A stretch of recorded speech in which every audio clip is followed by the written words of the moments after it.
안녕하세요. 주와 말씀의 교회 매일 묵상입니다. 오늘은 사무엘하 17장 1절부터 23절까지 말씀 함께 묵상하며 기도의 자리로 나아가도록 하겠습니다. 먼저 본문의 메시지 함께 살펴볼까요? 우리가 계속 묵상하는 사무엘하 말씀처럼 결국 다윗의 아들 압살롬이 아버지인 다윗에게 쿠데타를 일으켰습니다. 그래서 다윗은 예루살렘 성을 버리고 도망가야만 했던 거죠.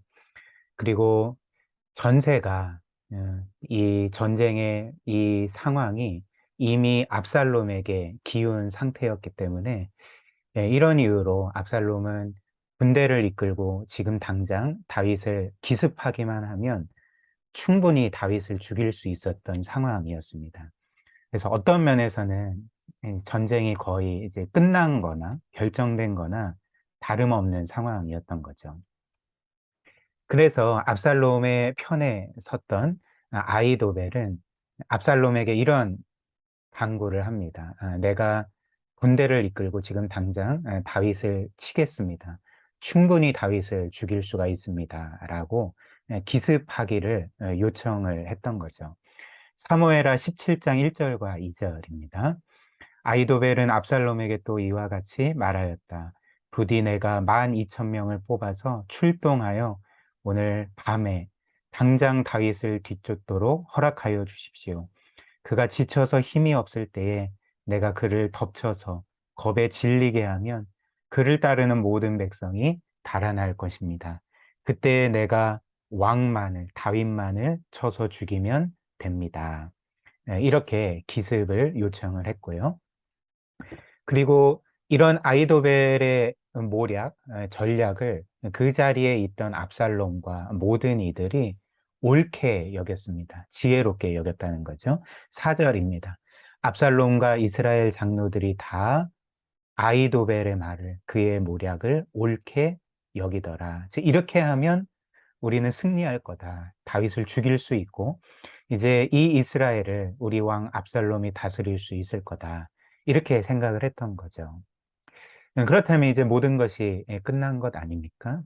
그러나 이 압살롬이 갑자기 아이도벨의 모략뿐만 아니라 후세의 말도 들어봐야 한다라고 말을 했던 거죠.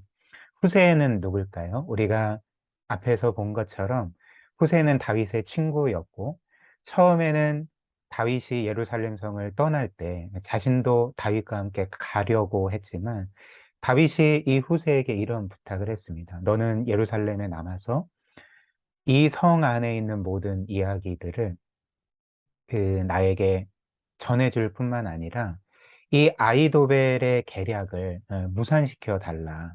이렇게 부탁한 인물이 바로 이 후세였던 거죠.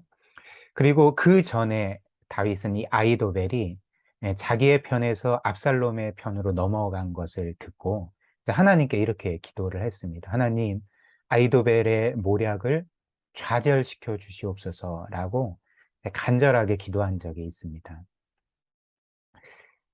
그런 이유인지 압살롬은 방금 전까지만 해도 이 아이도벨의 빈틈없고 지혜로운 모략을 옳게 여겼지만 내가 이 아이도벨의 말을 따르면 분명히 다윗을 죽이고 이 이스라엘을 다스릴 수 있을 거다.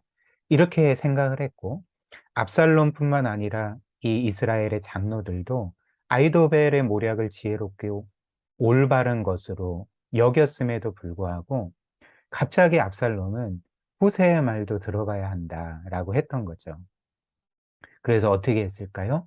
이런 이유로 압살롬은 후세를 불러서 너의 생각은 어떠하냐라고 물었고 후세는 다윗의 요청에 따라서 그 아이도벨의 모략에 따른 그 기습 공격을 하는 것보다는 더 우리가 기다려야 됩니다. 더 군대를 모으고 힘을 모아서 이후에 다윗을 공격할 때 우리는 승리할 수 있을 것입니다. 라고 이제 자신의 생각을 전했던 것입니다. 즉, 후세는 다윗이 도망갈 시간을 벌어 주려고 이런 모략을 압살롬에게 제시를 했던 것입니다. 그래서 어떻게 됐을까요? 방금 전까지 아이도벨을 지지했던 압살롬과 이스라엘의 모든 장로들이 이제는 후세의 말을 옳게 여기고 그 후세의 모략을 따르기로 결의를 했던 거죠. 14절 상반절인데요. 그러자 압살롬과 온 이스라엘 사람이 아렉 사람 후세의 모략이 아이도벨의 모략보다 더 좋다고 찬성하였다. 이런 일이 벌어졌던 것입니다. 그렇다면 어떻게 이런 일이 일어날 수 있었을까? 성경이 우리에게 증언하는 바는 분명히 아이도벨의 모략이 후세의 모략보다 더 뛰어난 것이었습니다.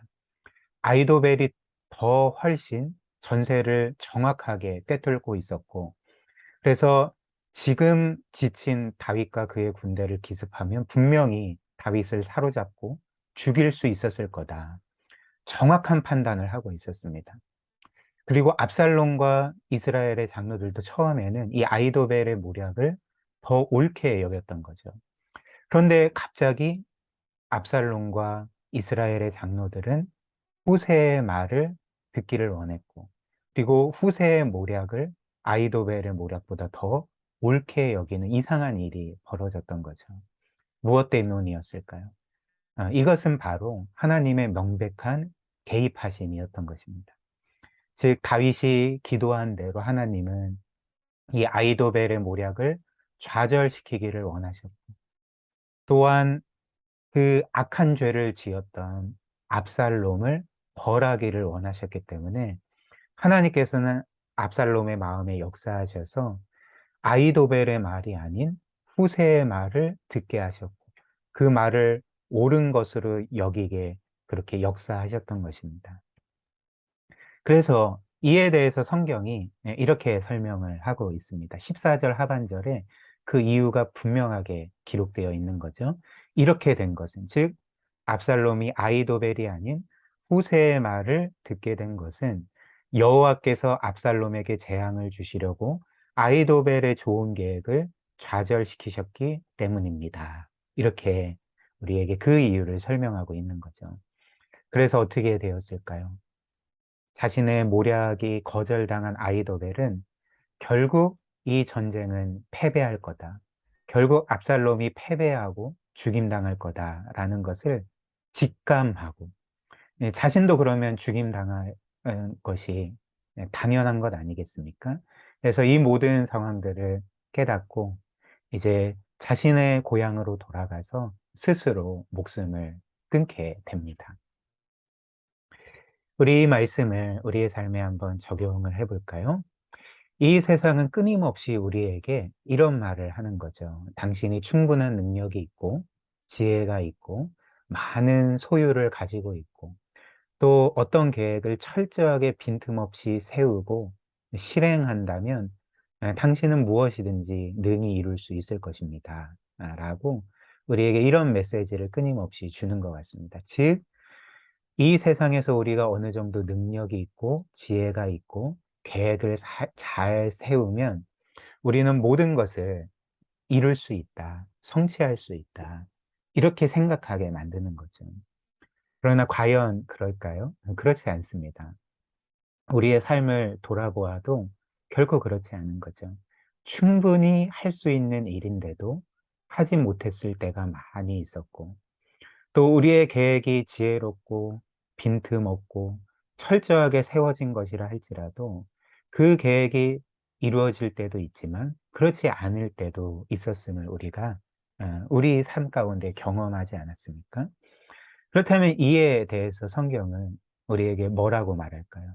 우리가 이렇게 빈틈없이 계획을 세우고 그 계획을 실행할 수 있는 충분한 능력이 있을지라도 일의 결과는 우리의 손에 있지 않고 하나님께 있다고 말하고 있는 것입니다. 그래서 우리가 지난번에도 살펴본 잠언 말씀인데요. 16장 9절에 이렇게 말하죠. 사람이 마음으로 자기의 길을 계획할지라도 그의 걸음을 인도하시는 이는 여호와시니라.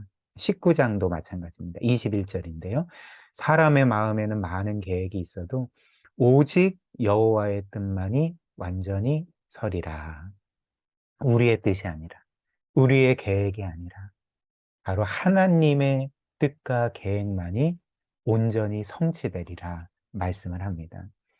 따라서 압살롬의 기세가 그 다윗의 기세보다 더 강했을지라도, 그의 군대가 다윗의 군대보다 더 강했을지라도, 또한 아이도벨의 그 지혜와 모략이 다윗과 후세의 지혜와 모략보다 더 뛰어난 것이라 할지라도, 그 압살롬과 아이도벨의 뛰어난 지혜는 여전히 하나님의 주권 아래에 있었습니다. 그렇기 때문에 하나님이 뜻하시면 그들의 계획은, 그들의 지혜와 능력은 좌절될 수밖에 없었던 거죠. 따라서 우리는 이런 성경의 증언을 통해서 우리가 깨닫게 되는 바가 있는 거죠. 즉, 우리는 어떤 일이라도 우리의 능력과 지혜와 우리의 가진 많은 소유와 빈틈없는 철저한 계획을 궁극적으로 의지하면 안 됩니다. 이 모든 것을 통해 우리는 이제 끝났다, 우리는 어떤 것도 다 이룰 수 있다라고 생각하면 안 된다는 거죠. 우리는 모든 일이 하나님의 주권 아래 있음을 기억해야 합니다. 하늘을 나는 새 한 마리도 하나님의 뜻이 아니면 땅에 떨어질 수 없다는 주님의 말씀을 기억해야 한다는 거죠. 그래서 우리는 어떤 일이든지 어떤 것을 행한다 할지라도 늘 겸손한 마음으로 내가 철저히 준비하고 또 노력을 한다 할지라도 하나님께서 뜻하시면 이루어질 것이고, 하나님이 뜻하시지 않으면 이루어지지 않을 것입니다. 오직 하나님의 뜻만이 이루어질 것입니다. 라고 고백을 해야 합니다. 특별히 하나님은 그럼에도 불구하고 우리가 지난 시간 살펴본 것처럼 그분의 주권을 그분의 자녀인 우리를 위해서, 우리의 최고의 유익을 위해서 사용하시는 우리의 아버지이심을 우리가 살펴보지 않았습니까? 그렇기 때문에 하나님은 자녀인 우리의 삶은 어찌 됐든 간에 가장 선하게 인도하실 것입니다. 그러나 성경이 우리에게 알려주는 바는 하나님은 악인들은 반드시 망하게 하실 거라는 거죠. 시편 1편 6절이 우리에게 이런 사실을 알려주지 않습니까? 무릇 의인들의 길은 여호와께서 인정하시나 악인들의 길은 망하리로다. 우리는 이 세상을 살면서 악인들이 성공하고 흥왕하는 것을 보면서 혼란에 빠질 때가 있지만, 그러나 하나님은 결국 그들 모두를 심판하실 것입니다. 그리고 완전한 공의를 이루실 것입니다. 그래서 우리가 늘 이를 기억하면서 하나님의 그 선하신 주권, 특별히 자녀인 우리를 향한 선하신 계획과 뜻을 의지하면 좋겠습니다. 우리 함께 기도하면 좋겠는데요. 모든 일에서 우리의 능력과 지혜와 소유와 철저한 계획을 의지하지 아니하고 하나님의 주권을 의지하도록 늘 겸손하게 하나님을 경외하는 삶 살아가도록 함께 기도하고요. 하나님은 궁극적으로 의인을 세우시지만 악인은 망하게 하십니다. 이것을 기억하며 우리가 악인 편에 서지 아니하고 하나님의 거룩하신 뜻을 따라 살아갈 수 있도록 오늘 우리에게 그런 은혜 달라고 함께 기도하도록 하겠습니다.